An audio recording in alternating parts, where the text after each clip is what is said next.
2026. gads lidostas Rīga Rail Baltica būvlaukumā ir sācies aktīvi. Marta beigās esam uzsākuši dzelzbetona sānu aizsarga elementu montāžu uz viaduktu. Tam ir divējādas funkcijas. Pirmkārt, tie aizsargā viaduktu tērauda konstrukcijas no laikapstākļu ietekmes, un otrām kārtām tiem ir arī norobežojoša funkcija. Turpināsim to montāžu Imantas dzelzceļa stacijas virzienā apmēram 1 km garumā uz viaduktu. Martā esam noslēguši būtisku būvniecības posmu. No stacijas ēkas līdz pat Ziemeļu ielai apmēram 500 metru garumā esam samontējuši tērauda sijas. Šīs sijas sver vairāk kā 20 tonnas un ir 3 metru augstas. Kopumā esam samontējuši 147 sijas.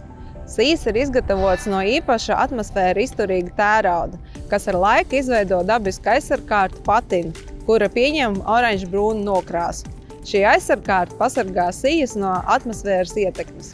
Gadu uzsākām demontējot kravu centra angāru, lai atbrīvotu dzelzceļa viaduktu ceļu Imantas stacijas virzienā. Lidostas slēgtajā teritorijā izbūvējām testa pāļus un veicām to nestspējas pārbaudi.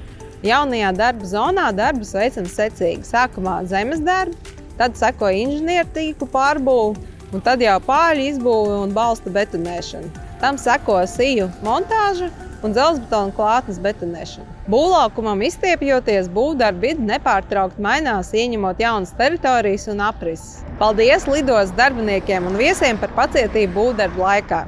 Kopā mēs būvējam labākai rītdienai.